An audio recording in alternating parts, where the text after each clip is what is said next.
Vamos a dar inicio a nuestra séptima sesión del curso de Filosofía Moderna del semestre de otoño de 2020 de la UAP. Vamos a continuar con Émilie du Châtelet, ¿no? Nos quedamos ahí un poquito en cuestiones históricas, unas reseñas, y bueno, de hecho me faltaron algunas cosillas ahí que había preparado de la vida de Émilie du Châtelet, del espíritu de la Revolución Francesa, el vínculo con la Ilustración, pero los vamos a dejar de lado y vamos a, en esta sesión, tratando de seguir más o menos bien el calendario que marcamos de lecturas, pues pasamos a el discurso sobre la felicidad, ¿no? Y bueno, para empezar, fue redactado cuando Emily tenía 39 años, ¿no? Se calcula que lo redactó entre 1745 y 48, aunque fue publicado hasta 1794, ¿no? Bastantes años después de su fallecimiento, ¿no? También ya lo mencionamos, murió cuando tenía apenas 42 años, o sea que pues eh, era realmente todavía joven, ¿no? Y bueno, de todas maneras el texto, como señala Cronk, ¿no? Nicolás Cronk es un especialista inglés sobre ilustración. Señala que estuvo circulando desde que ella seguía en vida, ¿no? Tal cual deja constatarse del intercambio epistolar. O sea, el texto tuvo una edición como pequeña, clandestina, y se transmitió, se leyó desde en vida de Emily, y de eso hay constatación en las cartas, ¿no? Que lo citan, lo mencionan, lo comentan. Pero oficialmente pues fue hasta aquella época por distintas razones, ¿no?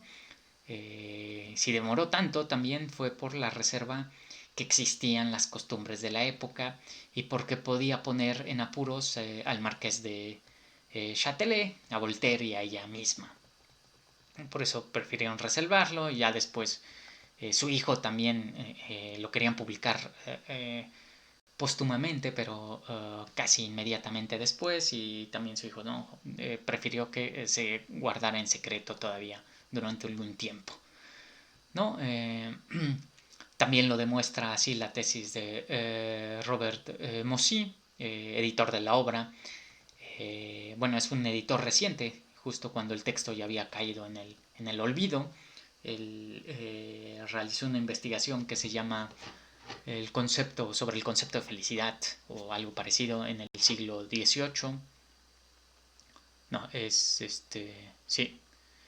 Y bueno, un título por el estilo. Y en su investigación, pues obviamente recupera el texto de Émilie du Châtelet, cuando pues su nombre estaba un poco como marginal, ¿no? Se había reducido, como lo comentamos la vez pasada, a ser la amante de Voltaire, cuando es una figura pues igualmente de importante que Voltaire en la Ilustración, ¿no? Y bueno, el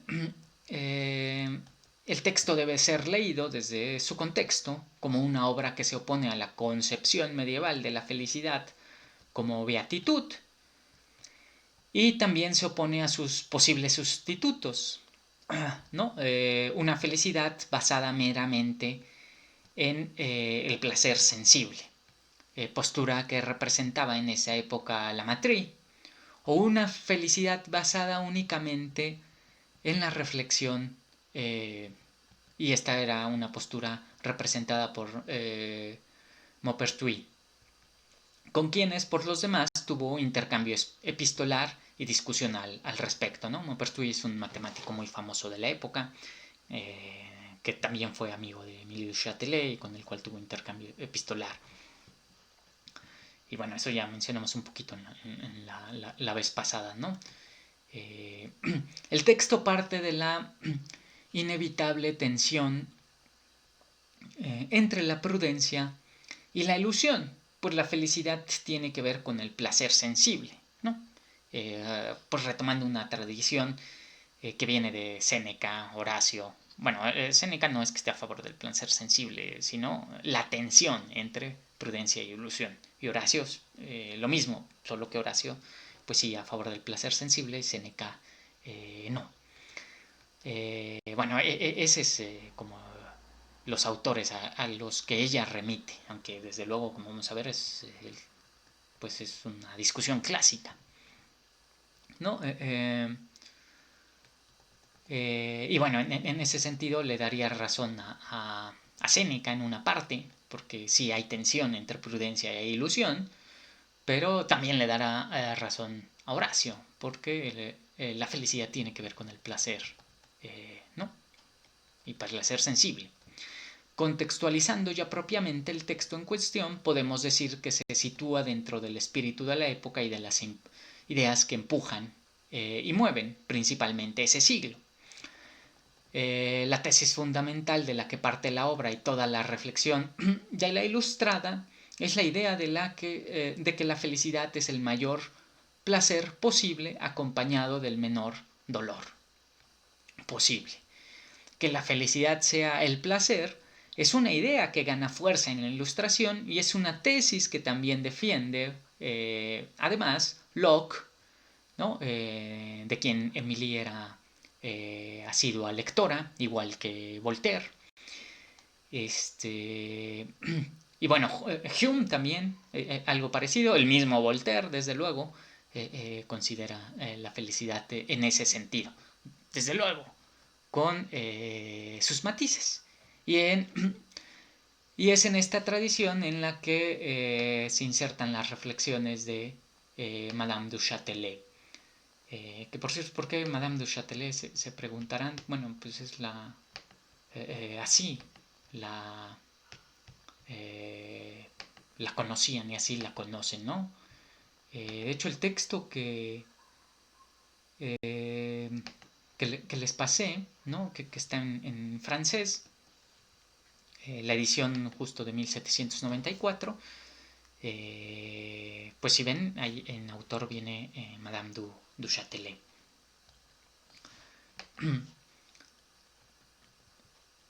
Pero bueno, es en esta tradición, ¿no?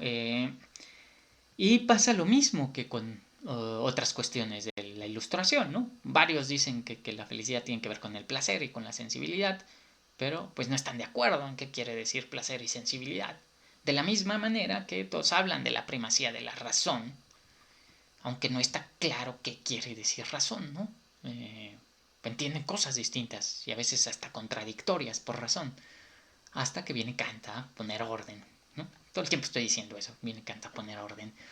Y pues sí, es el que pone, sistematiza, teoriza, analiza y da una precisión y recursividad conceptual increíble. Aunque también le pone cadenas, ¿no? A la ilustración, la clausura a la ilustración, clausura ese espíritu ilustrado, aunque él sea parte de ese espíritu ilustrado. Desde luego, esta es una noción del bien, ¿no? Y de la felicidad que allá había sido discutida en la filosofía clásica. Por ejemplo, tenemos el Protágoras de Platón, donde se parte justamente de tal definición, ¿no? Y aquí parafraseo la definición. Bien es lo que provoca placer, mal lo que provoca dolor. Y luego se piensa en todas las consecuencias y matices de tal afirmación. Pues justamente entregarse inmoderadamente al placer puede terminar provocando más dolor que el dolor que nos provocaría evitarlo, ¿no? O sea, se requiere de un saber medir prospectivo. Y bueno, eso ya es filosofía clásica, eso es Platón. Aquí se deja enmarcar esta discusión. Y esto justamente es lo que se conocía como sabiduría, ¿no? Para Platón la sabiduría es eso, saber medir, bueno, entre otras cosas. Pero cada época debe volver a recorrer los mismos caminos y volver a plantearse las preguntas fundamentales para tratar de circundarlas desde su propia situación, ¿no? Las preguntas clásicas tienen que volver a ser planteadas cada época, ¿no? Probablemente por cada persona. Y probablemente cada quien pues se las plantea y le da la respuesta que se le ocurre o la respuesta desde la formación que tiene, ¿no? Sin ser consciente exactamente de pues todo lo que está en el trasfondo. De hecho, pasa algo análogo a lo que mencionaba con Rousseau, quien al discutir entre desigualdad política y natural, ¿no? Lo que estuvimos viendo en las sesiones pasadas, en realidad, y sin darse cuenta, ¿no? Al menos no, él no lo menciona, pero en realidad está reanudando un viejo debate de la antigüedad clásica que había caído en el olvido y que también encontramos en Platón, ¿no? Por eso esa famosa cita de Whitehead de que la historia de la filosofía no son más que notas al pie de página de la obra de Platón, ¿no? Digo, a lo mejor dicen, bueno, no, Platón no me gusta. Bueno, ahí sí. No importa qué época, qué corriente, qué preferencias tengan, qué gustos, pues Platón es imprescindible. Siempre hay que regresar a leerlo porque pues ahí ya están todos los problemas, ¿no? Lo que no quiere decir que no aporten cosas nuevas, ¿no? En las diferentes épocas. Eh, pero bueno, Platón me parece una figura fundamental. Y bueno, ¿cuál es ese debate que ya estaba en Platón? Pues la discusión entre la fisiocracia y nomocracia, ¿no? Cuando Rousseau está discutiendo eso de si la desigualdad tiene un origen natural o es una mera convención social, pues es la discusión entre fisiocracia o nomocracia, ¿no? Que ya también mencionamos en ese momento. Bueno, igual que el ilustrado ginebrino, nuestra filósofa pareciera casi ignorar las reflexiones de Platón y Aristóteles al respecto, para concentrarse justamente más en Cicerón, Horacio, ¿no? Cicerón y Horacio serían como los pensadores con los que más cercanía tiene. También, bueno, Séneca ya lo mencionamos, aunque el estoico sería una postura contraria al estoicismo, la que defiende la ilustrada, pero bueno, a ellos sí los conocía y los manejaba, ¿no? Lo cual, por lo demás, era común en la época. Así deja constancia de ello también Hume, a quien alegra que en una época como la suya, Aristóteles ya casi no sea leído por nadie, y en su lugar alguien como Cicerón sea tan frecuentado, ¿no? Bueno, el texto que sigue es el de investigación sobre el entendimiento humano. Ahí Hume en el primer capítulo dice eso. Bueno, no estoy seguro si en el primer capítulo, pero lo dice en ese texto de una época como la nuestra que no le interesa la metafísica y especulaciones abstractas y abstrusas que no tienen nada que ver con la vida concreta de las personas, pues hace bien en no leer a Aristóteles, en ocuparse de Aristóteles. Bueno, a mí también ya me parece desde luego exagerado. Pero bueno, esto quizá también tiene que ver con que Aristóteles representa el viejo orden, representa la figura de autoridad de la Edad Media y y del oscurantismo, ¿no? O bueno, del así bautizado oscurantismo. Acuérdense que ese nombre lo inventan los ilustrados, ¿no? Justamente para oponerse a esa época oscurantista donde predominaba la superstición, ellos una época ilustrada o iluminada o clara, ¿no? Donde lo que los representa no es la superstición, sino la razón, ¿no? No creer a partir de superstición, sino a partir de argumentos racionales. Y bueno, Aristóteles representaba eso, ¿no? Aristóteles es el padre de la filosofía escolástica y de las discusiones sobre las meras palabras, como dice Hume, ¿no? De hecho, Hume termina su investigación sobre el entendimiento humano diciendo que deberíamos quemar esas obras, ¿no? Esas obras de las escolásticas. Como vamos a ver a Hume, espero buscar esa cita exactamente, pero si no, ahí ustedes lo leen y lo van a ver. Cuando Hume dice, bueno, sí, ya expliqué cómo funciona el entendimiento humano. Si nosotros recorriéramos las bibliotecas de Europa siguiendo tal requisito, ¿no? Pues tendríamos que quemar casi toda la filosofía escolástica, ¿no? Porque no sirve de nada. Entonces, bueno, eran así de radicales los ilustrados y veían así de mal a la Edad Media, aunque como he mencionado es una exageración, ¿no? Es una exageración. Afortunadamente eso no pasó, pues hubiera sido una terrible pérdida de una época dorada de la filosofía, a saber, la discusión entre nominalistas y realistas. Si bien el ilustrado escocés lo dice más bien de forma irónica, que como un plan a realizar, ¿no?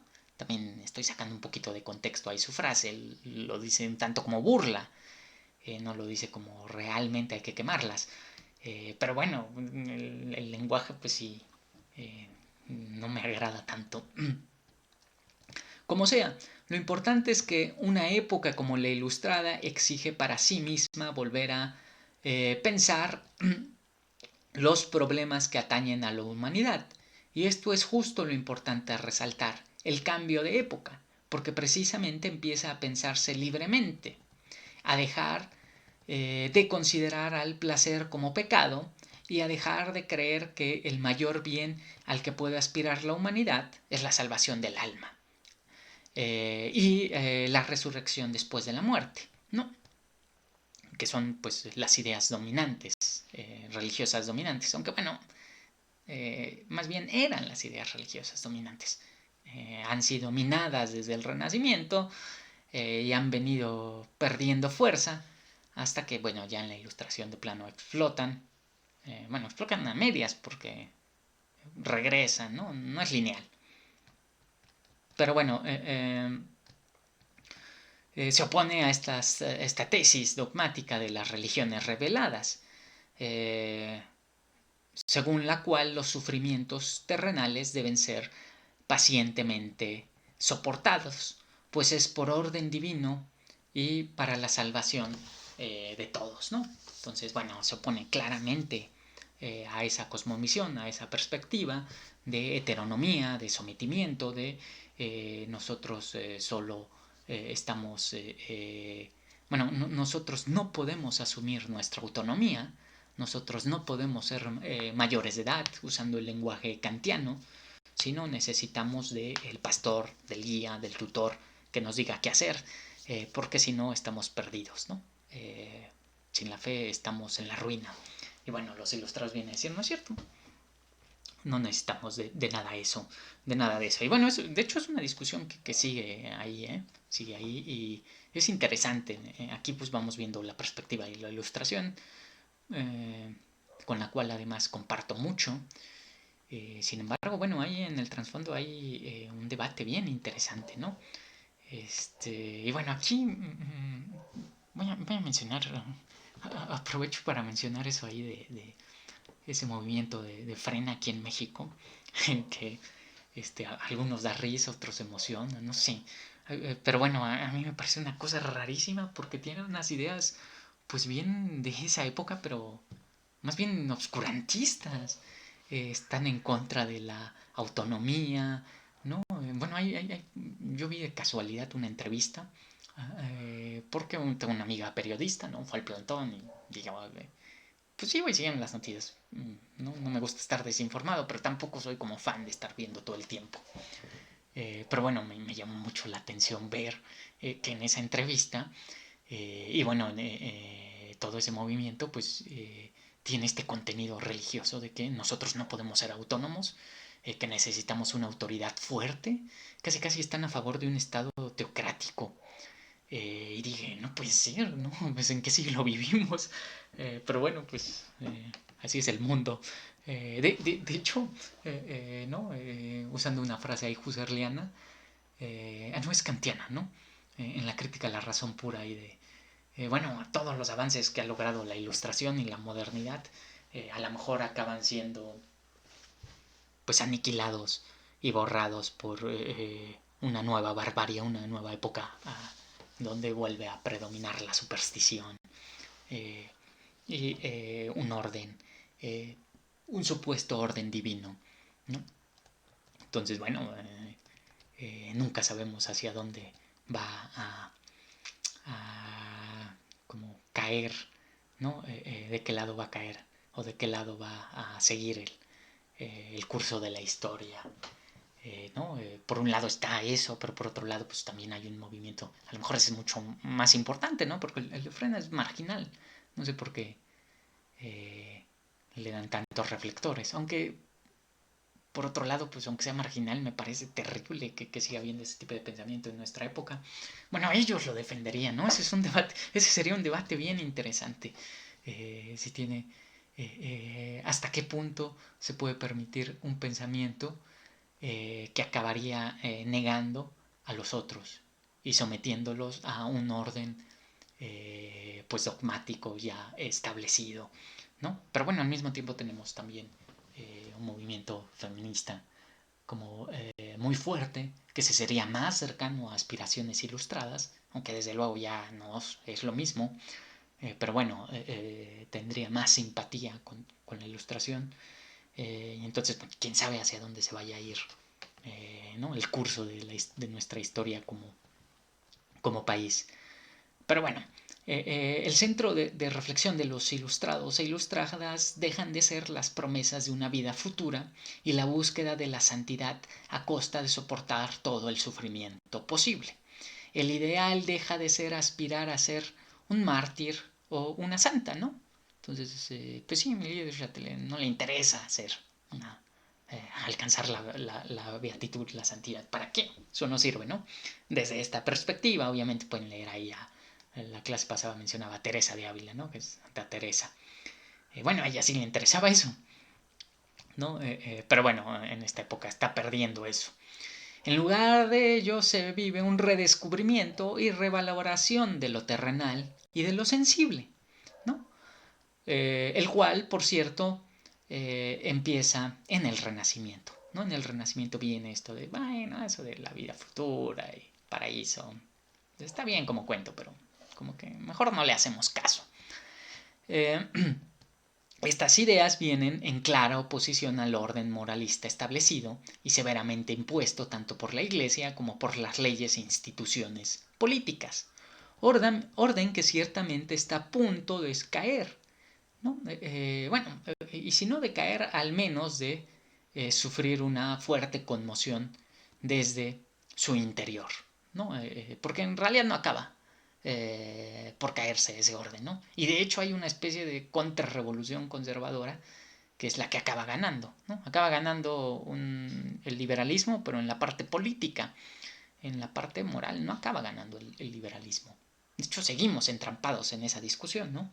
Nos podemos creer como muy contemporáneos y posmodernos y la muerte del arte, ¿no? Y pues este arte contemporáneo que a muchos enoja, a otros apasiona, ¿no? Y en realidad, pues si lo vemos ya como desde una perspectiva más amplia, pues seguimos entrapados en las mismas discusiones de la modernidad y sobre todo la ilustración.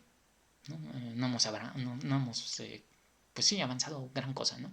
Seguimos en la misma época, por más que digan que somos posmodernos. No, pues, bueno, si quieren, pero justamente la posmodernidad solo tiene sentido desde o como una supuesta oposición a la modernidad. Entonces, en realidad seguimos discutiendo lo mismo. Eh, se está en una época profana, pues, ¿no? Como la llama Voltaire, que intentará por todos los ámbitos y medios posibles quebrar la rigidez religiosa que había impuesto la tradición, ¿no? Están tratando de romper con todo eso.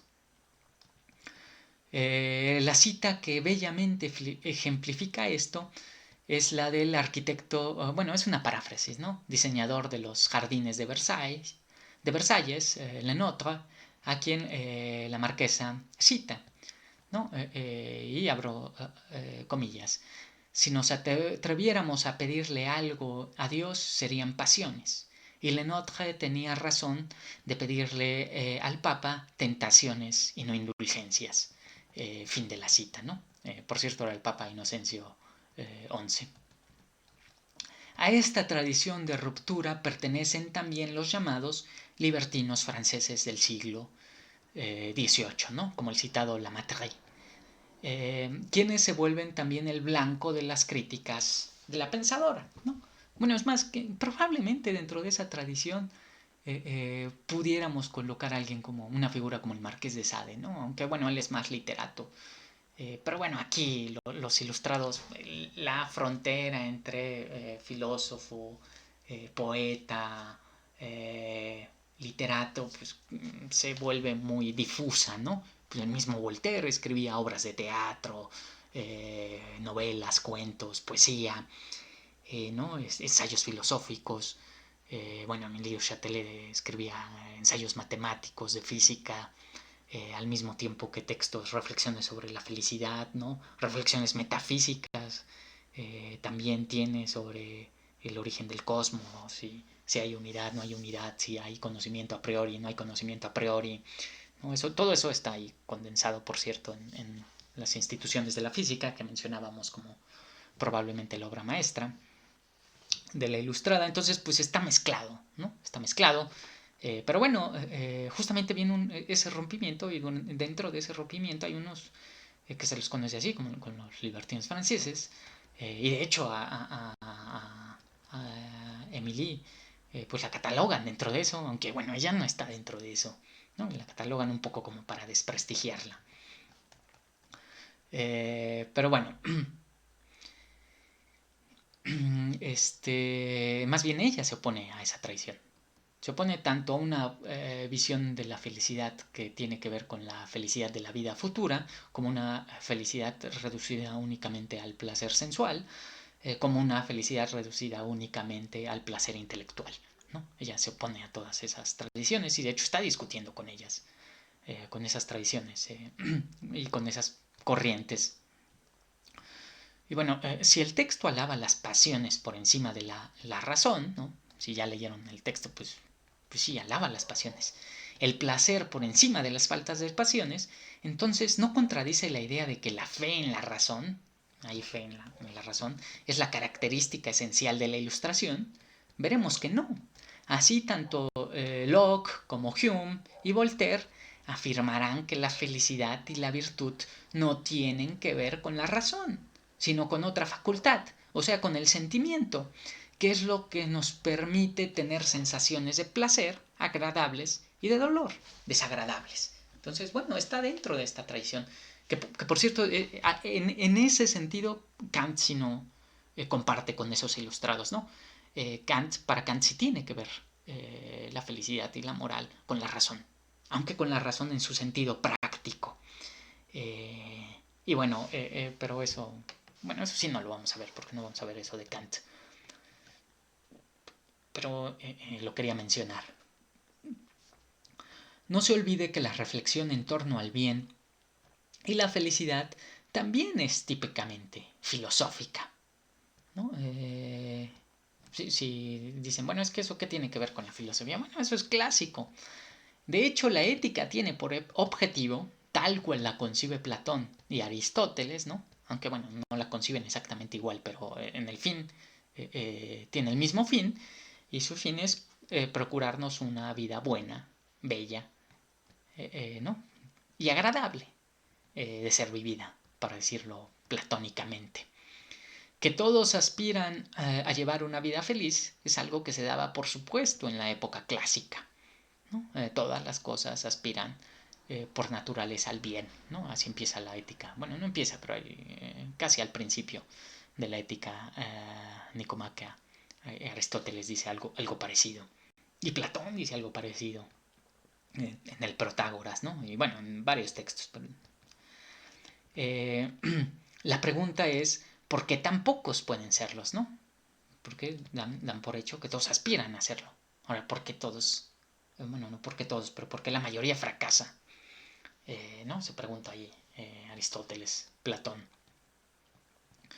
Entonces, y bueno, son nuevamente este tipo de preguntas las que retoma la pensadora francesa. Y vuelve a plantear esa pregunta clásica de qué es la felicidad y cómo se alcanza. El libro parte de la premisa ya citada: la felicidad y el placer están en íntima relación. Y cito: tenemos que partir de convencernos y repetirnos que nuestro único objetivo en este mundo es procurarnos sensaciones y sentimientos agradables. Fin de la cita, ¿no? Y los moralistas que predican lo contrario, o sea, que hay que reprimir sus pasiones para alcanzar la felicidad, ignoran lo que ésta es, ¿no? Ignoran, quien prescribe eso ignora lo que es la felicidad. Bueno, desde luego desde la perspectiva de nuestra pensadora ilustrada, ¿no? Que sería pues una postura más bien hedonista.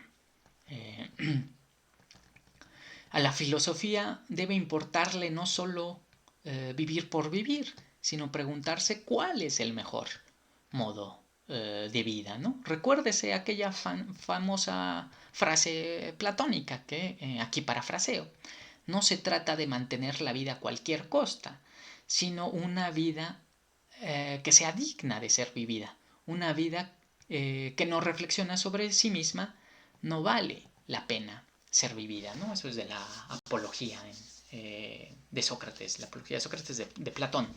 Aunque bueno, en la apología, por cierto, de Genofonte también hay una pregunta más o menos parecida.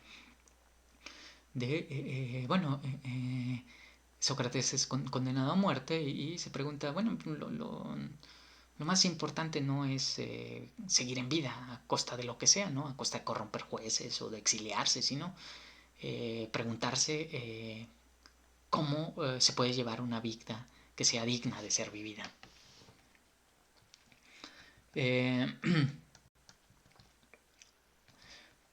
Y ahí está esa famosa frase de, una vida que no se cuestiona a sí misma no vale la pena de ser vivida, ¿no? Entonces una vida sin filosofía no tiene sentido. Pero no son las pasiones más bien las causantes del sufrimiento, del dolor y por ende de la infelicidad, ¿no? Porque Emilio de Châtelet alaba las pasiones. Para nuestra pensadora, aunque así fuera, serían preferibles a una vida falta de pasiones, ¿no? O sea, la postura completamente opuesta al estoicismo. La hipótesis general es que una vida sin sensaciones y sentimientos agradables, ¿no? Que es lo que ella consideraría el placer, sensaciones y sentimientos agradables, no vale la pena de ser vivida, ¿no? Eso sí, lo dice tal cual Emilio de Châtelet. Y además me parece una frase bellísima esa de, una vida asceta, reprimiendo todos las pasiones, ¿no? Una vida que aspire a la apatía, ¿no? A la falta de pasiones como aspiran los estoicos. Dice, pues entonces, ¿para qué la queremos vivir? No, eso sería aspirar a ser una roca, o así, aspirar a ser una esponja marina. Las pasiones son condiciones necesarias para poder tener ambos sensaciones y sentimientos agradables, ¿no? Una vida sin pasiones no es digna de vivirse. Desde luego, las pasiones pueden ser destructoras y procurarnos más dolor que placer, pero justo este es el punto. No se trata de reprimir las pasiones y los deseos, diríamos hoy en día, por miedo al dolor que puedan causarnos, por miedo a que puedan destruirnos. Se trata de, cito, ponerlos al servicio de nuestra felicidad, y eso depende principalmente de nosotros. Fin de la cita. Recuerdo que en alguna sesión comentaba que el ideal ilustrado tenía por objetivo hacernos dueños de nosotros mismos, ¿no? Tal cual lo resume Kant. La aspiración de la autonomía individual Ello en todos los ámbitos, el ético, el político, el intelectual, y asumiendo la responsabilidad y los riesgos que esto conlleva, ¿no? No es tampoco que los ilustrados digan, bueno, libertad absoluta. Hay esa postura, ¿no? Los libertinos franceses. Que por cierto, ahorita pensé en esa película que se llama Insania, ¿no? De Svan Maher. Ahí échenle un ojo. Por cierto, ahí hay un artículo mío en Ojo Pineal, también échenle un ojo. Está muy bonita la película. Y justamente lo que la película representa es una oposición entre una sociedad que fuera, cuyo único ideal fuera la libertad absoluta, ¿no? Una visión como la de los libertinos franceses, y una sociedad completamente represora, ¿no? Y bueno, es una película muy divertida, muy interesante, muy agradable a ver, ¿no? Ahí échenle un ojo, a ver si encuentro el link y se los mando. Por ahí hay una escena de un enanito con la bandera, ¿no? Francesa, dando un discurso sobre la libertad, muy bello, ¿no? Pero bueno, ahí si alguien la ve, pues adelante. Recuerdo que en alguna sesión comentaba que el ideal ilustrado, bueno, eso ya quedó, ¿no? Hacernos autónomos en todos los sentidos, dueños de sí. Educar para que cada quien sea capaz de asumir su propia soberanía. Ser tanto mandatario de sí como sirviente de sí, ¿no? Y como dice Nietzsche, y aquí lo parafraseo, lo fácil es mandarse, lo difícil obedecerse, ¿no? Si al viejo orden le da miedo que todos piensen por sí mismos, es por la posibilidad que existe de que pongan en duda el status quo, que pongan en duda que la sociedad debe de ser así, que debamos comportarnos de tal manera, y que las arbitrariedades nacidas de convenciones sociales sean puestas en cuestión, ¿no? Que se diga, ¿y por qué el mandato divino va a ser eso? ¿No? Bueno, aquí en Émilie de Châtelet, ¿por qué las mujeres tienen que someterse al hombre? ¿No? Y se lo pregunta, ¿no? De hecho, ya les puse esa cita que está en su traducción, en un comentario, ¿no? Ella lo pone en una nota a pie de página en su traducción a la fábula de las abejas de Mandeville. Dice, bueno, yo aboliría la diferencia política, porque es una diferencia política en el sentido que lo plantea Rousseau, entre hombres y mujeres. Dice, si yo fuera la reina. Eh, pero bueno,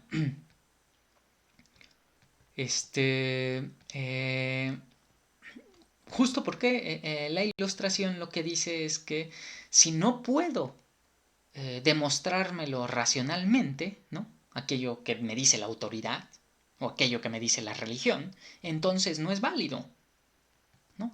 Ahora, desde luego, pues eso es súper complejo.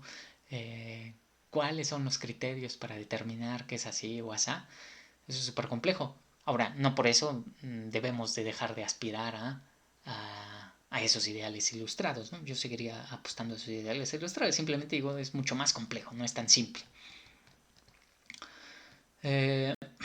Si la fe se pone en duda en esta época, es justo porque lo que ella manda es obediencia, no comprensión racional. Yo no puedo comprender racionalmente lo que prescribe la religión. Y de hecho la religión lo reconoce, dice, no, pues esto no se puede captar racionalmente, solo se puede captar mediante la fe. No podemos entender por qué es así, pero tenemos que creer en ello, ¿no? Ese era como el dogma. Y los ilustrados dicen, bueno, si no tengo motivos racionales, argumentos racionales para creer en ello, pues entonces no tengo por qué creer en ello. De igual manera, en el ámbito ético-moral, el viejo régimen tiene miedo de que las personas se hagan cargo de sus pasiones, sus placeres, sus deseos. Estos deben ser vistos como fuente de todos los males, ¿no? Como la fuente del pecado, de la tentación, y de la perdición, ¿no? La fuente que nos llevará a el infierno. Y bueno, de hecho eso es lo que se inculcaba, ¿no? Y por eso digo, me sorprende un discurso como el de Frena que viene a decir eso. Eh, bueno, quizá no deberíamos como de verlo algo tan raro. A lo mejor está más anclado en la sociedad de lo que quisiera creer. Pero bueno, se intenta educar en el miedo a la libertad, ¿no? En un régimen como ese, pues, se dice, no, mejor no seas libre porque es muy peligroso. Eso solo para unos cuantos, ¿no? Eh, Mientras que en la ilustración no, es todos. Todos deben de tener, ser educados igual, de la misma manera. Y en la otra perspectiva, no, eso es peligroso. Si educamos todos así, nos vamos a arruinar. ¿No? Entonces se intenta educar en el miedo a la libertad y a rechazar de antemano y sin ninguna explicación racional al placer como fuente del mal. ¿No? Entonces, desde esa perspectiva, que es contra la que piensa la ilustración, contra lo que se opone la ilustración, pues sí, justamente el placer es el mal, es el pecado. Lo que nuestra ilustrada nos viene a decir es lo contrario. Lo que debemos hacer, o lo que debiéramos hacer, es aprender a aprovechar las pasiones a nuestro favor. Lo que debemos es aprender a vivirlas del modo adecuado y no a esquivarlas, ¿no? No se trata de reprimir sus pasiones, sino de saber vivirlas del modo adecuado. De hecho, este es el propósito con el que nació la ética en la Grecia antigua. No con el fin de repetir valores establecidos y obligar a todos a seguirlos, sino con el objetivo de enseñar a cada quien a vivir sus propias pasiones, ¿no? Entonces, bueno, si lo ven, eso también está en Platón, también está en Aristóteles, con sus matices de no se trata de evitar en sí mismo las pasiones, sino se trata de aprender a vivirlas de la mejor manera posible. Pero, ¿qué es la pasión? Nótese que la pensadora francesa hace caso casi omiso de esta cuestión, ¿no? Y la pasa de largo. No obstante, podemos notar que usa la palabra en un sentido muy clásico. Pasión como patos, como aquello que me sobreviene y me invade. Ante las pasiones soy pasivo, ¿no? Ellas me determinan. La pasión del enamoramiento, del enojo, de la tristeza o de la alegría son algo que me sucede. En lugar de aprender a reprimir estas pasiones, ¿no? Y todas las demás, y de verlas como algo malo en sí mismo, como aconsejaría prudentemente, ¿no? Que la palabra prudencia pues tiene otro sentido, de hecho tiene el sentido contrario, ¿no? Como aconsejaría prudentemente la sabiduría medieval, ¿no? Pues pueden conducirnos a la más grande infelicidad, ¿no? Y de hecho pues sí, es verdad, las pasiones descontroladas pueden volvernos absolutamente desgraciados. Ahora, que eso sea así no quiere decir que las pasiones sean malas, a no ser que no queramos que cada quien alcance su mayoría de edad, ¿no? A no ser que digamos, no, pues es que no lo pueden alcanzar, ¿no? A no ser que tengamos esta visión de, no, pues más fácil que mande el Estado o que mande la religión o que mande a alguien porque si entregamos la libertad a las personas van a ser desgraciadas. No, pero bueno, si queremos como los ilustrados, no, no hay que tenerle miedo a eso. Al contrario, hay que enseñar a ser libres, a asumir su autonomía. Desde luego que las pasiones pueden ser destructivas, ¿no? Pero en lugar de pensarlas como fuente de pecado y tentación, hay que pensarlos como la fuente de una vida agradable y placentera. cuando se ha aprendido a vivirlas de modo en que contribuyan a la propia felicidad, ¿no? Y ese es el objetivo, ese debe ser el objetivo.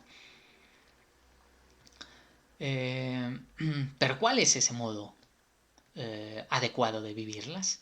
¿No? Eso desde luego no puede ser ofrecido a forma de receta a seguir, sino de reflexiones generales. Aquí viene un punto interesante. Si bien es verdad que depende casi exclusivamente de nosotros aprender a vivir las pasiones de la mejor manera posible, esto no es accesible para todos. Ello lo reconoce Emily y ni siquiera se detiene a discutir al respecto. Hay algo de aceroso y arbitrario. Nuestro estado, situación y condición no lo hemos elegido. Hemos nacido en él. Y en casos extremos, quizá hemos nacido en una situación en la que no podemos más que ser víctimas de un destino que nos habría negado la posibilidad de vivir de forma placentera, ¿no? Y de hecho, pues es una de las razones por las cuales para los pensadores ilustrados debe de haber igualdad de condiciones para todos, ¿no? Aunque ellos veían la igualdad de condiciones solamente en igualdad ante la ley, y en eso se equivocaron, la igualdad ante la ley no crea igualdad de condiciones, eso lo mencioné. Ay, por cierto, se me olvidó, alguien me pidió el texto este de que les mencioné, de un economista sobre, bueno, un análisis que hace de movilidad social en México, extraordinario, ¿no? Extraordinario y demoledor, porque somos una sociedad absolutamente injusta. Y además injusta en un sentido casi aristócrata, porque es por sangre, no es por esfuerzo, ¿no? Y las historias que hayan escuchado pues son mentira. O bueno, son verdad a medias, porque sí hay movilidad social, pero hay movilidad social entre los deciles intermedios, ¿no? O sea, alguien que nació en la clase media baja, pues sí puede subir a la clase media alta, y alguien que nació en la clase media alta, pues puede bajar a la clase media baja, ¿no? Pero nadie que nació en los deciles más bajos, nadie pasa a los deciles más altos. Y nadie que nació en los deciles más altos pasa a los deciles o quintiles, depende cómo se haga la medición, más bajos. Nadie. Es imposible en este país. Y eso habla de la injusticia y la desigualdad. Desigualdad política. ¿Por qué? Porque pues es por sangre, ¿no? O sea, es una herencia. Somos aristócratas, aunque no reconozcamos títulos de nobleza, ¿no? Porque se hereda esa condición. Pero bueno, eso, qué bueno que ahorita me acordé. Lo estuve buscando y no lo encontré y después se me olvidó y ahorita me vino a la mente. Así que lo voy a volver a buscar para mandarlo, ¿no? A quien me lo pidió. Bueno, entonces, pero bueno, por eso querían eso. Querían que todos tuvieran las mismas condiciones, ¿no? Todos tuvieran las mismas condiciones para que todos pudieran hacerse responsables de sí mismos, ¿no? Y de ahí que venga esta idea, que también es de la Ilustración, que la educación debe de ser igual para todos. Dejando esto de lado, recordemos las condiciones que considera el texto como necesarias para ser felices. Y cito: deshacerse de los prejuicios, ser virtuoso, portarse bien, tener gustos y pasiones, ser susceptible de ilusiones. Fin de las citas. Nótese que no es lo mismo las condiciones para ser feliz que la noción de felicidad que está presupuesta. La felicidad, ya lo dijimos, es lo placentero, tanto de sensaciones como de sentimientos, ¿no? Tener sensaciones y sentimientos agradables, ¿no? Más que bonito eso de una vida sin sentimientos y sensaciones agradables, pues no valdría la pena ser vivida, ¿no? Ahí estoy parafraseando, mezclando a Emily de Châtelet con Platón, pero dice algo así, ¿eh? Ahorita por aquí tengo una cita que va en esa dirección. Bueno, el primer punto ya lo tocamos. Deshacerse de los prejuicios sirve para convencernos de que las pasiones y el placer no son pecado, no son tentaciones, no son la fuente de todas las perdiciones, ¿no?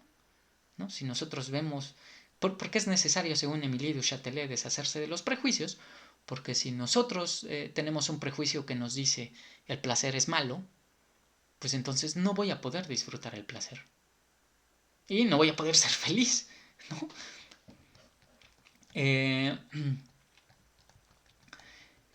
¿No? Entonces sirve para librarnos de esa cosmovisión y atrevernos a asumir nuestras propias pasiones desde la soberanía de sí.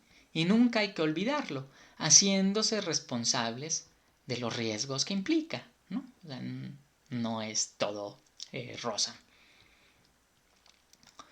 La segunda condición parece más ambigua, ¿no? La primera es muy clara. Hay que deshacerse de los prejuicios porque muchas cosas de las que nos prescriben, sí, muchas cosas de las que nos son prescritas, en realidad pues hay que ponerlas en duda, ¿no? Ponerlas en duda y ver hasta qué punto sí, hasta qué punto no, por qué sí, por qué no, ¿no? Entender, más bien no se trata como de asumir dogmas tal cual, sino de entender los motivos que pueden conducir a una postura o a otra. Y después de eso asumir su propia postura, ¿no? Aquí, bueno, estamos con una pensadora pues hedonista. Que por cierto, si lo notan, hay muy pocos pensadores y pensadores hedonistas, ¿no? No sé cuántos hayas leído en la carrera, ¿no? En filosofía, pero ahorita me vino a la mente a Michel Onfray, que hace una contrahistoria de la filosofía, y justamente se queja de eso, ¿no? Justamente como ganó una cosmovisión cristiana del mundo en su época, pues nos vendió una historia de la filosofía mucho más nihilista, mucho más ascética, mucho más temerosa al placer, ¿no? Mucho más reservada. Esa es la historia de la filosofía como oficial. Y él, bueno, él tiene su obra Contrahistoria de la Filosofía. Y en la Contrahistoria de la Filosofía justamente busca a esos pensadores. Y pensadoras, la mayoría pues fueron quemados, entonces pues son marginales, bueno, quemados sus obras. ¿No? ¿Por qué no leen Epicuro? Bueno, pues casi no hay obras, de los hedonistas tampoco, y de los demás porque las quemaron, y las quemaron porque les daba miedo, así de no vayan a, que no lea eso a la gente. Pero bueno, la segunda condición parece más ambigua, pues qué diablos puede querer decir portarse bien, ¿no? Eso de hay que ser virtuosos y portarse bien, ¿no? O sea, suena así como, como pues muy banal. ¿No? De hecho, la expresión misma me parece desafortunada. No así lo que dice. Su sentido es el aprender a medir de forma adecuada entre los placeres y los dolores. Nadie puede llevar una vida placentera de sensaciones y sentimientos agradables en el exceso desbordado. Si la primera condición va contra la antigua cosmovisión cristiana, la segunda va contra los peligros que ve la Ilustrada en los llamados libertines franceses, quienes afirman que el placer corporal y sensible es el único fin del hombre y el único propósito de la vida, ¿no? Y bueno, ¿por qué rechaza esa postura? Pues porque racionalmente es contradictoria, ¿no? El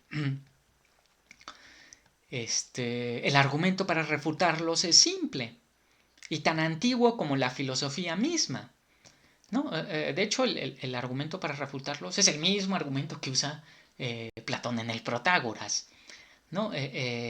A saber, hay que portarse bien, en este sentido de no desbordarse, o sea, sí vivir las pasiones, no ver eh, al placer como algo malo, pero tampoco verlo como algo bueno en sí, ¿no? Es algo bueno o malo dependiendo de cómo lo vivimos, ¿no?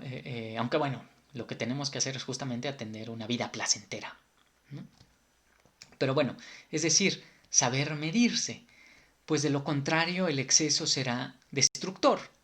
Mi gran pasión puede ser el placer provocado por los alimentos y la bebida, ¿no? Que es además el ejemplo que pone. ¿Cómo vivir la gourmandise, que es la palabra francesa que usa, de forma que me provoque el mayor placer posible junto con el menor dolor posible, ¿no? Primero, nótese que es una palabra muy bella, ¿no? Gourmandise, porque puede querer decir glotonería, aunque también puede querer decir gula, ¿no? Gourmandise, glotonería, gula. Entonces, ahora, la gula se presenta como un pecado, según la visión clásica, algo malo en sí, algo a evitar, ¿no? La lujuria también. Pero justo porque se les contempla solo desde el exceso, cuando podría considerárseles de otra manera, ¿no? O sea, cuando se dice, es como si ese tipo de pecados, ¿no? Solo viera el exceso, ¿no? Como si fueran ciegos de que uno puede vivir eso no desde el exceso, ¿no? Entonces, pues no son, no, la gourmandise, pues, ¿cómo va a ser mala? Al contrario, a Emilio de Châtelet dice, no, pues a mí, yo soy gourmand, a mí me fascina el placer de la comida. Como sea, la gula no es mala en sí misma, sino la manera en que vivo el placer que me provoca, ¿no? Esa pasión. Y cito, si vuestro objetivo es la felicidad mediante la satisfacción de vuestras pasiones, nada debe alejaros de tal objetivo. Si los dolores estomacales o la boca o la gota provocados por el exceso pues son mayores al placer, calculáis mal, ¿no? Si prefieren el gozo del primero a la privación del segundo. Fin de la cita. ¿No contradice esto lo de vivir sus pasiones? Como ya lo había advertido el divino Platón, no. Casi casi por el perro que no, para acordarnos de Platón. Porque es una discusión muy parecida a la de Platón en el Protágoras, ¿no? Bueno, de hecho, ya que están leyendo ahí, váyanse a leer el Protágoras de Platón. Además es un texto breve y muy bello. Entregarse incontroladamente al placer de la bebida terminará por destruir el placer de la bebida, ¿no? O sea, la razón por la que no hay que entregarse al exceso no es por miedo al exceso en sí, sino por amor al placer. Por amor al placer, ¿no? Y de hecho lo dice, la estoy parafraseando, pero dice algo muy parecido. Es decir, el alcohólico ya no disfruta su gusto por el alcohol. Yo, a mí me encanta la cerveza, por ejemplo, el vino. Pero justamente un exceso que me llevara a un alcoholismo, pues destruiría ese placer. Que además es uno de los placeres pues, más agradables, ¿no? Digo, no sé si a ustedes les guste la cerveza y el vino. No tiene por qué gustarles, a lo mejor su gusto es otra cosa. Pero bueno, a mí me parece uno de los placeres más agradables. Justamente si el exceso se evita es por amor al placer, porque el exceso terminaría por destruir ese placer, ¿no? El que ya no puede controlarse ya no disfruta de ese placer. ¿No? No se trata ni de evitar las pasiones, ni de volverse abstemio o asceta, ¿no? Pero tampoco de entregarse ciegamente a las mismas. El resultado de ambas posturas es la privación de ese placer y la consecuencia es una vida menos agradable, ¿no? Una visión ascética dice, no, pues nunca hay que tomar porque el alcohol es malo en sí mismo. Bueno, pues eso es una vida que se está quitando un placer. Y si el finalidad de la vida son los sentimientos y sensaciones agradables, pues su prejuicio lo está llevando a una vida amargada e infeliz. Desde la postura de Emilio du Châtelet, ¿no? Que es la que ahorita estamos defendiendo y que además es la que yo comparto. No tienen por qué compartirla, pero desde luego que es la postura con la que estaría de acuerdo. Entonces, una visión que de entrada dice, no, eso es malo, pues está quitándonos un placer sin ningún motivo racional.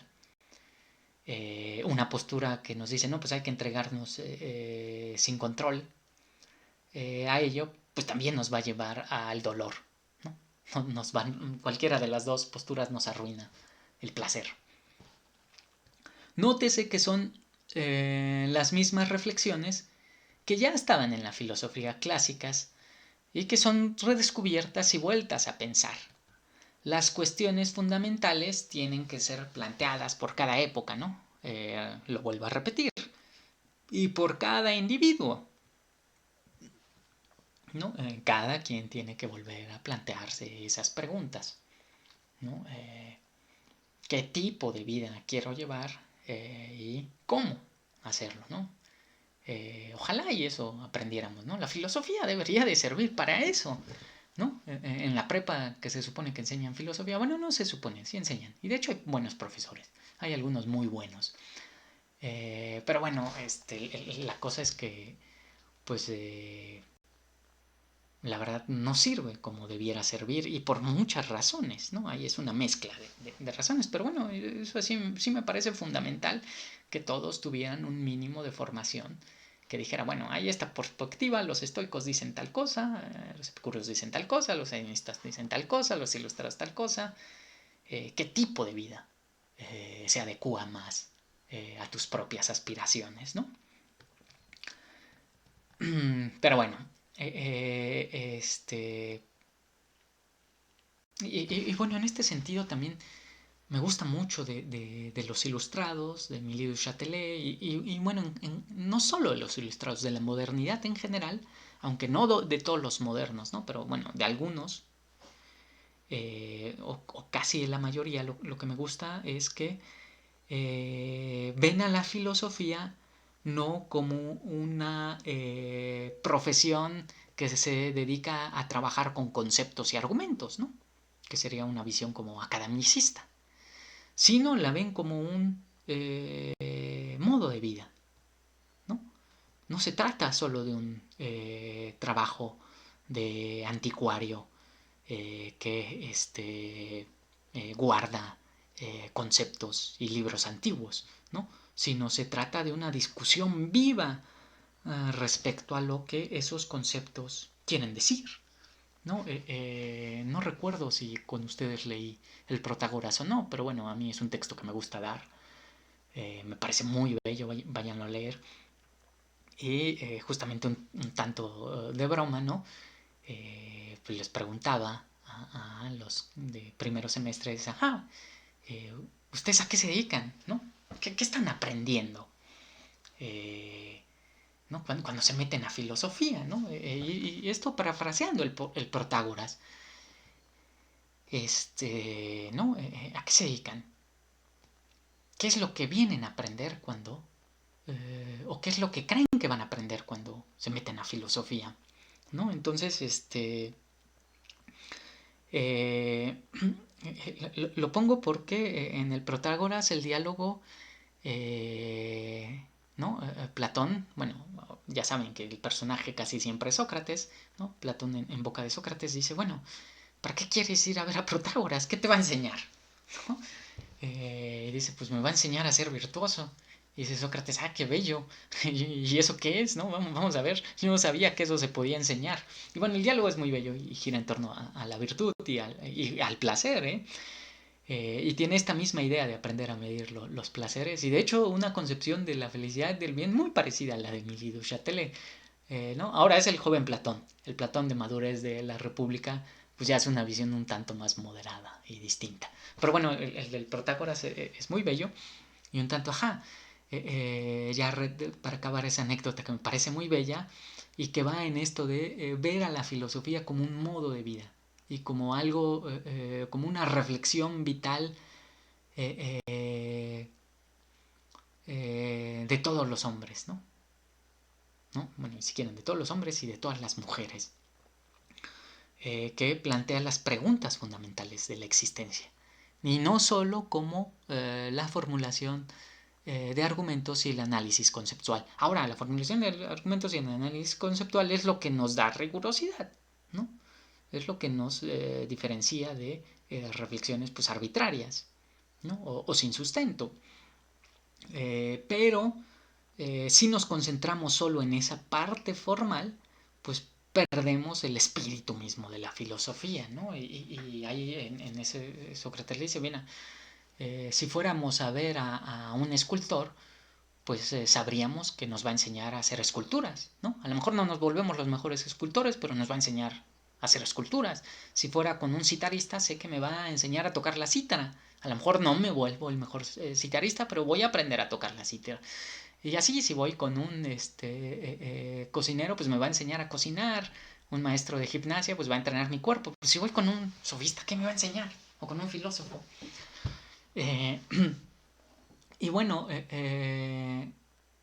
el punto era ese, ¿no? A final de cuentas, pues a lo que nos enseña es a la excelencia de nuestra propia existencia. Entonces, bueno, qué bonito, ¿no? Qué bonito ese ideal de la filosofía clásica, ¿no? Pues para qué el arquitecto, para qué sirve, ¿no? Si ustedes a lo mejor ven a sus amigos de prepa y amigas, ¿no? Bueno, tú que estás aprendiendo, pues aprendiendo a diseñar casas y tú aprendiendo a curar enfermos. ¿Y ustedes qué están aprendiendo? Bueno, ustedes están aprendiendo a, entre otras cosas, no es lo único, pero quizás la más importante, pensada la filosofía como una reflexión vital y no como mero análisis conceptual, pues aprendiendo a llevar una vida digna de ser vivida. Entonces, bueno, la salud del cuerpo se vuelve fundamental para alcanzar tales propósitos, ¿no? Un cuerpo enfermizo no podrá o no podría gozar de ningún placer. Lo curioso y hasta cierto punto novedoso es que la salud del cuerpo no es algo que se busca por sí misma, sino por los bienes que produce, ¿no? Para decirlo de forma clásica. En este caso, la salud es condición para el placer, para los sentimientos y sensaciones agradables, ¿no? Se recalca la importancia de deshacerse de los prejuicios para disfrutar de lo agradable y va en relación con esto, aunque ya lo mencioné un poquito, ¿no? Pero ¿qué sería un prejuicio? ¿No? Y la consigna es, en este caso, muy ad hoc con la ilustración. Cito: todos gozamos de suficiente intelecto para examinar las cosas que nos obligan, que nos quieren obligar a creer.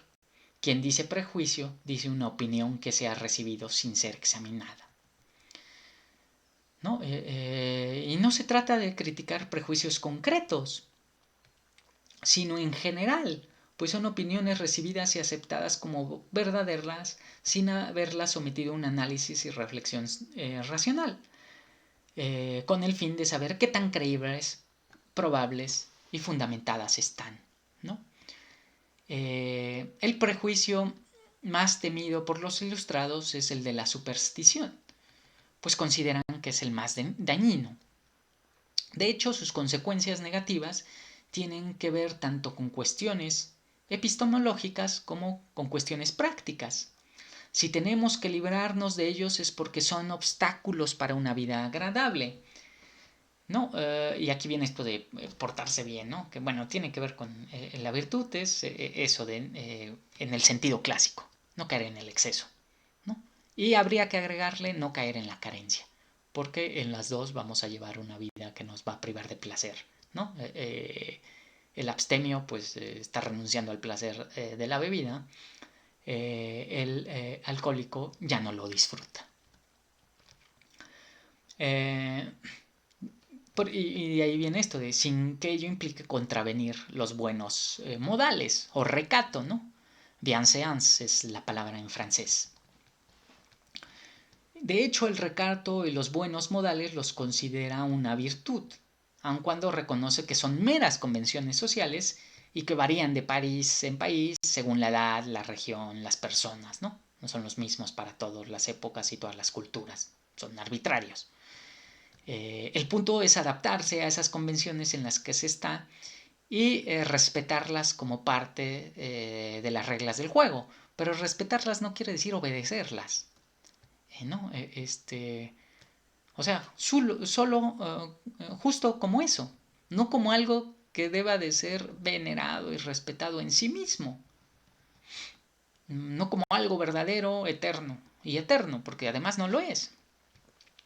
sino como parte de las convenciones inevitables de la humanidad. Justo en este contexto menciona que la virtud contribuye a la felicidad colectiva, ¿no? Sin la cual no habría felicidad individual.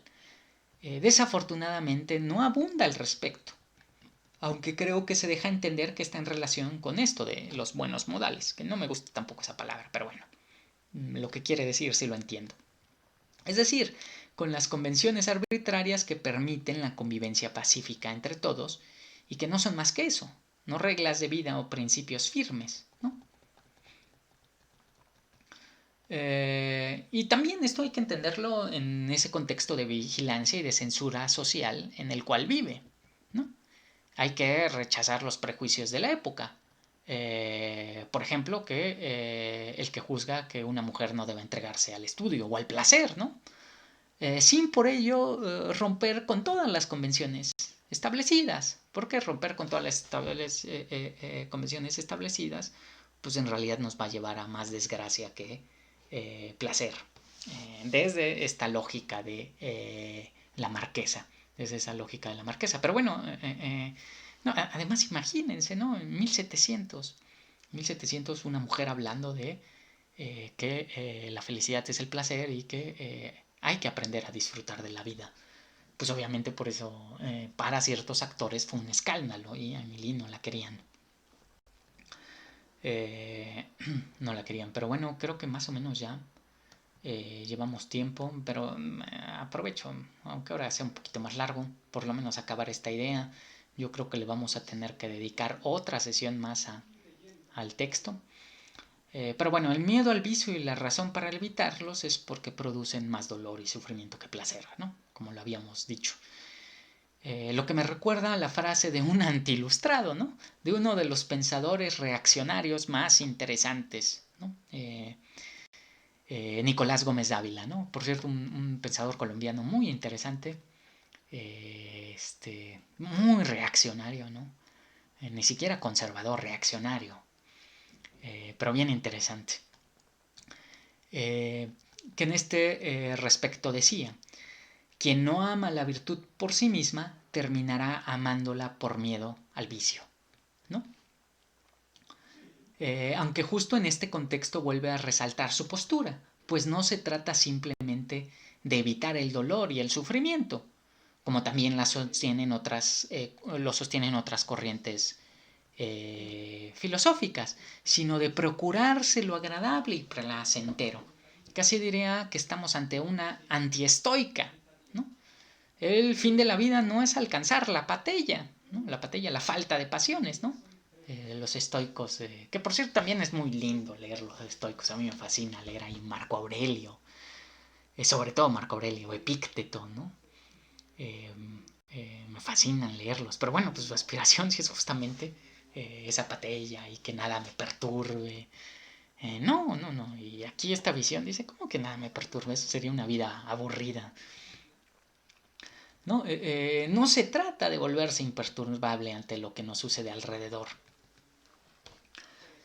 Evitar el sufrimiento en sí mismo no tendría ningún sentido, desde la perspectiva de nuestra ilustrada hedonista, pues como afirma en una de las frases para mí más bellas de este texto y con la que coincido ampliamente, no basta con no ser desgraciado, cito, la vida no valdría la pena de ser vivida. Ahí la palabra es mi traducción, el verbo en francés es supporter. La vida no podría ser, no valdría, eh, no valdría la pena soportarla. Pero bueno, la cito tal cual la traduje. La vida no valdría la pena de ser vivida. Eso sí le pongo entre paréntesis soportada, si la ausencia de dolor fuese nuestro único objetivo.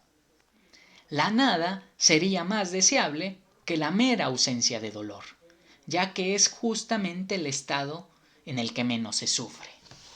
Fin de la cita, ¿no? Además fue una frase bien nietzscheana esa frase, pero bien nietzscheana. Ojalá algún día les toque conmigo un seminario, bueno, no un seminario, un curso. O bueno, sí, seminario, da igual, ¿no? Un seminario de contemporánea, aunque creo que no hay seminario de contemporánea, Pero bueno, ojalá y les toque algún curso en donde pueda dar a Nietzsche, que a mí me fascina, y que además coincide increíblemente con esta visión, ¿no? De Émile du Châtelet, aunque con un matiz muy diferente. Pero coincide en eso, de que pues una vida que aspira a eso, pues aspira a la muerte, ¿no? No aspira a seguir viviendo. Evitar el vicio y el dolor que lo acompaña solo tiene por objetivo posibilitar disfrutar de la mejor manera posible de lo agradable, ¿no? Así, en el trasfondo se está jugando, en el trasfondo se está polemizando con toda una tradición filosófica, ¿no? Y lo que está, y lo que estas, y lo que distintas posturas ponen en cuestión, ¿no? ¿Valdría la pena vivir así, ¿no? Una vida que alcanza la apatía, sin pasiones. Eh, si la vida fuese solo sufrimiento que debiéramos soportar con la esperanza de una recompensa divina, no. Si la vida fuese solo sufrimiento que debiéramos evitar alcanzando solamente la impasibilidad del alma, pero privándose de los placeres, tampoco. Tampoco desde la perspectiva de Émile du Châtelet, con la que estoy de acuerdo, desde luego. ¿No? Que por cierto, ¿no? Las nuevas generaciones, ustedes que son centennials, ¿no? Que luego ahí está esa confusión, ustedes se creen millennials, ¿no? Ustedes no son millennials, yo soy millennial, ustedes son centennials. Bueno, hay algunos que son de distintas generaciones porque entraron más tarde, más temprano, pero en términos generales ustedes son centennials. Yo soy millennial. Y bueno, de repente los veo como más estoicos, ¿no? Más aspirando a los estoicos, digo. Y digo, no, lean a Émile du Châtelet, lean a Nietzsche, y empiezan a leer otro tipo de textos, ¿no? Al mismo Voltaire, y más bien la aspiración a el placer. Bueno, aunque sea lean a Platón, ¿no? Que Platón es el filósofo para mí, con mayúsculas. Pero bueno, de los requisitos considerados por la pensadora para alcanzar la felicidad, solo queda uno por explicar: el ser susceptible de ilusiones. ¿Por qué las ilusiones pueden contribuir a la felicidad de la misma manera que quitarse los prejuicios y ser virtuoso? ¿No acaso las ilusiones pueden ser fuente de errores y sufrimientos más agradables que el placer que nos provocan? De hecho, el tipo de engaño que nos provoca la ilusión no es necesariamente una fuente de error. Si bien nos hace considerar al objeto no como es, sino como deseamos o deseáramos que fuera, esta aspiración es embellecedora de nuestro entorno. Por lo tanto, fuente de sentimientos y sensaciones agradables.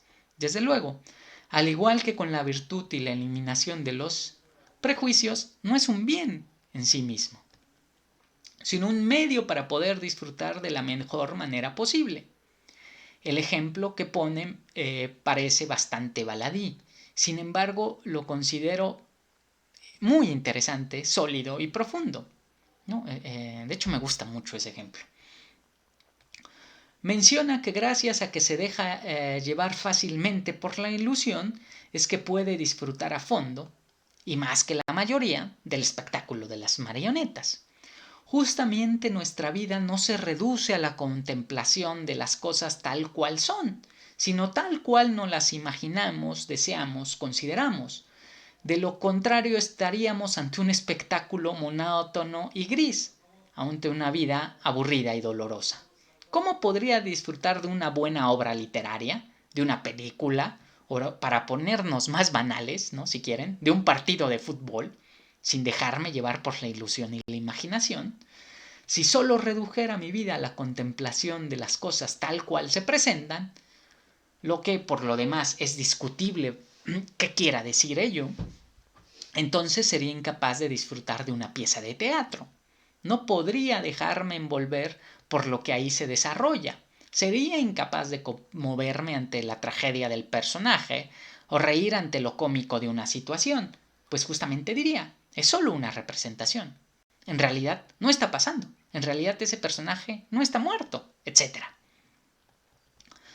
De ahí que la ilusión, diría yo, la imaginación, ¿no? De hecho ella usa la palabra ilusión, pero el sentido que tiene esa palabra se parece más a la Einbildungskraft kantiana, que pues traduciríamos como imaginación,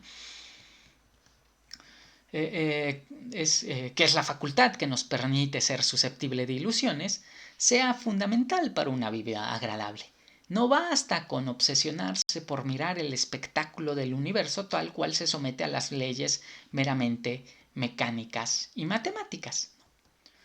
Lo cual además entendía a la perfección nuestra pensadora, ¿no? Entendía a Newton y a Leibniz de maravilla, entendía las matemáticas como pocas personas de su época. Entonces entiende perfectamente que el mundo también se puede contemplar así. Pero si el mundo solo se contemplara así, sería un mundo gris y aburrido. ¿No? Un mundo sin suficientes sentimientos y sensaciones agradables, ¿no? Entonces, pues sí se requiere de suficiente imaginación para poder disfrutar de más sentimientos y sensaciones agradables que nos ofrece, por ejemplo, el arte, ¿no? Sin esa capacidad imaginativa, pues no podría conmoverme ante la lectura de una tragedia, ¿no? O bueno, de una novela si quieren, para no ser tan clásicos. Y cito, tendríamos momentos placenteros viendo una comedia si no nos prestáramos a la ilusión que nos hace ver personajes muertos hace tiempo y que los hace hablar en versos alejandrinos. ¿Qué placer tendríamos en cualquier espectáculo en donde todo es ilusión si no supiéramos disponernos a ella? Y bueno, falta todavía parte del texto. De hecho, esta clase la alargué más. A lo mejor consideran discriminatorio, ¿no? Van a decir, ¿por qué Emilio Chatelet menos clase y sus clases más largas? ¿Por qué no le dedicamos más tiempo? Bueno, pues así lo organicé. Fueron cálculos hasta cierto punto arbitrarios. Consideré que 2 clases iban a ser suficientes. Yo creo que le vamos a dar una tercera. Y bueno, nos vemos o me ven la semana que viene. Y ya saben, preguntas, comentarios, dudas, sugerencias por correo. Aunque a veces se me pasa a responder, siempre tengo en cuenta, ¿no? Hay quien me pidió eso. Si lo pensé después se me olvidó. Pero entonces no se les olvide. Y si llega a pasar algo así, recuérdenme para que mande ese texto. Y bueno, hasta la siguiente semana.